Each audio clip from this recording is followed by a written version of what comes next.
Morning dear students, myself Jigna Patel, teacher of modern English high school. તો બાળકો, આપણે લેસન નંબર 7માં પાર્ટ 1માં હનુમાનજી નાના હતા તે સ્ટોરી જોઈ ગયા. હવે એક બીજી સ્ટોરી જોવાના છે. તેમાં હનુમાનજી મોટા હતા તેની વાત છે અને હનુમાનજીએ કયા કયા પરાક્રમ કરેલા તેની વાત આપેલી છે. અહીંયા જોઈએ. દરવાન બોલે છે, મહારાજની જય હો. દરવાન એટલે કે જે મહેલમાં રાજા રહેતા હોય તે મહેલના દરવાજા સામે જે સૈનિકો ઊભા રહે છે તેને દરવાન કહેવામાં આવે છે. એ દરવાન મહારાજને બોલાવવા આવે છે કે મહારાજની જય હો, કે કેટલાક સૈનિકો એક વાનર જેવા માણસોને લઈને સભાગૃહમાં આવવાની રજા માંગે છે. ત્યારે રાવણ શું કહે છે? હા, આવવા દો. અને આ 4-5 સૈનિકો હનુમાનને એક દોરડાથી બાંધીને લાવે છે. તો બાળકો, આ પિક્ચરમાં તમે જોઈ શકો છો કે હનુમાનજીને આ સૈનિકો દોરડું બાંધીને લાવેલા છે અને સામે રાવણ બેસેલા છે. રાવણ કહે, અરે આ કોણ છે? નથી માણસ કે નથી વાંદરો? એને અહીં શું કામ લાવ્યા છો? શું કામ છે? હનુમાન કહે, હું નર છું. વા એટલે થોડું અને નર એટલે મનુષ્ય, એટલે કે થોડો મનુષ્ય જેવો છું. ત્યારે સૈનિક કહે છે, મહારાજ આ તો બહુ તોફાની છે. એ આપને મળવાની જીદ કરતો હતો. એ પોતે દરિયા પારથી આવ્યો છે એમ કહે છે. ત્યારે રાવણ કહે, બોલ વાનર, શું કામ છે તારે? હનુમાન કહે, મારે કશું કામ નથી. આ તમારા સૈનિકો મને પકડી લાવ્યા છે. ત્યારે સૈનિકો કહે છે, મહારાજ આ માણસે આખી અશોક વાટિકા ખેદાન મેદાન કરી નાખી છે. એ બધા ઝાડ પરથી બધા ફળ ખાઈ ગયો અને એટલું જ નહીં, કેટલાક ઝાડ પણ મોંમાંથી ઉખેડી નાખ્યા અને આવા બધા પરાક્રમો કર્યા છે. હનુમાન કહે, એ તો બધા સૂકા ઝાડ હતા એટલે મેં ઉખેડી નાખ્યા. ત્યારે રાવણ કહે, અરે મૂર્ખ વાનર, વચ્ચે ન બોલ. હવે તે શા માટે તું ફોન કર્યું તે કહે. તું દરિયા પરથી આવ્યો છે એ વાત સાચી છે એમ? રાવણ હનુમાનને પૂછે છે. ત્યારે હનુમાન કહે, હા. રાવણ કહે, પણ આવડો મોટો દરિયો ઓળંગીને કોઈ કેવી રીતે લંકામાં પ્રવેશ કરી શકે? રાવણ તો ત્યાંનો રાજા હતો એટલે એનું અભિમાન હતું કે આ લંકામાં કોઈ આવી શકે નહીં.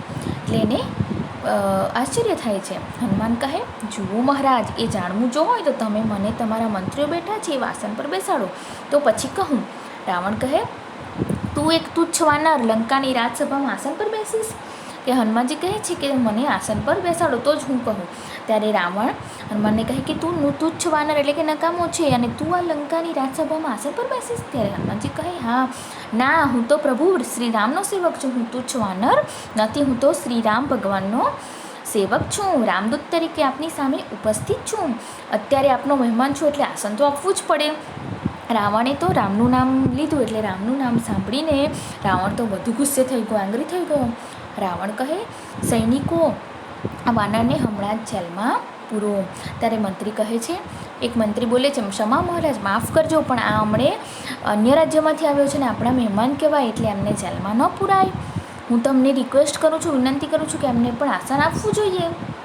રાવણ ત્યારે કહે છે, બિલકુલ નહીં, એણે જે કહેવું હોય તો ઊભા જ કહેવું પડશે. મંત્રી કહે, પણ મહારાજ. ત્યારે રાવણ શું કહે, પણ ને પણ આ મારી આજ્ઞા છે કે ઊભો જ રહેશે. મેં આજ્ઞા આપી છે એટલે આજ્ઞાનું પાલન કરવું જ પડશે. ત્યારે હનુમાન કહે છે, કંઈ વાંધો નહીં, મને આસન પર બેસતા આવડે છે. આમ કહીને હનુમાન તો પોતાના હાથની આંગળી ખેંચી અને પૂંછડી લાંબી થવા માંડી. પૂંછડીને ગોળ ગોળ ગૂંચળા જેમ ગોઠવવા માંડી અને પૂંછડી ખૂબ લાંબી થઈ એટલે રાવણ કરતાં પણ ઊંચું આસન થઈ ગયું. હનુમાન તો કૂદકો મારીને એની ઉપર બેસી ગયા. રાવણ ગુસ્સાથી લાલચોળ થઈ ગયો. હનુમાનજી તો નાના હતા ત્યારે પણ પોતાની આંગળીથી નાના મોટા થતા હતા. એવી રીતે એમણે તો એને આંગળી વડે પૂંછડી લાંબી કરવા માંડી, આંગળી ખેંચીને, અને એ પૂંછડી એટલી લાંબી થઈ અને ગોળ ગોળ ગૂંચળા જેમ ગોઠવવા માંડી અને એમને આસન બનાવી કાઢ્યું અને એકદમ ઊંચું આસન થઈ ગયું રાવણના આસન કરતાં પણ. અને હનુમાનજી તો એના ઉપર કૂદકો મારીને બેસી ગયા. જુઓ બાળકો, આ પિક્ચરમાં તમે જોઈ શકો છો કે હનુમાનજી પૂંછડીનું આસન બનાવ્યું છે અને એના ઉપર બેસી ગયેલા છે અને સામે રાવણ ઊભા છે. અને રાવણ તો એટલે ગુસ્સાથી લાલચોળ થઈ ગયો. રાવણ કહે, આ વાંદરાને તાત્કાલિક પકડી લો, એની પૂંછડી કાપી નાખો કે સળગાવી નાખો. એકદમ રાવણ તો ગુસ્સે થઈ ગયો. મંત્રીઓ અને સૈનિકો તો હનુમાનની આવી શક્તિથી ડરી ગયા કે આ કેટલો શક્તિશાળી છે અને એમને એમ ઊભા રહી ગયા. હનુમાન પોતાના પૂંછાસન પર બેઠા બેઠા હસતા રહ્યા. પૂંછાસન એટલે પૂંછડી વડે બનાવવામાં આવેલું આસન અને એના ઉપર બેસીને હસ્યા કરે છે. રાવણ કહે, સૈનિકો, તાત્કાલિક મારી આજ્ઞાનું પાલન કરો. આ અભિમાની વાનરની પૂંછડી સળગાવી દો. સૈનિકો તો ક્યાંકથી થોડા ગાભા ગોદડા લાવ્યા અને હનુમાનની પૂંછડી પર વીંટાળ્યા.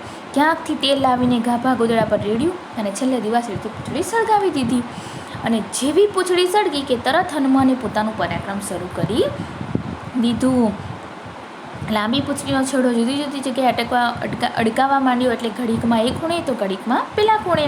આખી રાજસભામાં ભાગમભાગ થઈ ગઈ. હનુમાન તો સળગતી પૂંછડી સાથે ત્યાંથી કૂદીને રાજમહેલના બીજા મકાનો તરફ ગયા. ત્યાંથી બજાર બાજુ ગયા. જ્યાં ત્યાં આગ લાગી ગઈ અને લંકાના રાક્ષસો પણ નાસભાગ કરવા લાગ્યા. સૈનિકો એક જગ્યાએ આગ હલવે, ત્યાં હનુમાન બીજી જગ્યાએ પૂંછડી અડકાવી. અને તો મજા આવી ગઈ અને સૈનિકો પણ થાકી ગયા. ત્યાં તો હનુમાન બીજી જગ્યાએ પૂંછડી અડકાવે એટલે ઠેક ઠેકાણે આગ લાગી. આખી લંકામાં આગ લાગી ગઈ. હનુમાનજી તો હસતા જાય ને આગ લગાડતા જાય ને ગાતા જાય. એમને તો મજા આવી ગઈ. લંકા તારી સળગી ગઈ, પૂંછડી મારી સાજી રહી, તેલ પણ તારું, અઘાભા તારા, દિવાસળી પણ તારી ગઈ, પૂંછડી મારી સાજી રહી, સળગ્યા મકાનો ને સળગ્યા મહેલો, ઊભી બજાર પણ સળગી ગઈ, પૂંછડી મારી સાજી રહી. કે શું ગાય છે? એ તારી લંકા સળગી ગઈ પણ મારી પૂંછડીને કંઈ ન થયું, સાજી રહી. તેલ પણ તારું, દિવાસળી પણ તારી, મકાનો પણ સળગી ગયા અને મહેલો પણ સળગી ગયા અને બજાર પણ સળગી ગઈ, પણ મારી પૂંછડી સાજી રહી, મારી પૂંછડીને કંઈ ન થયું. આ રહ્યા હનુમાનજીના પરાક્રમો. તો બાળકો સમજણ પડી? Thank you.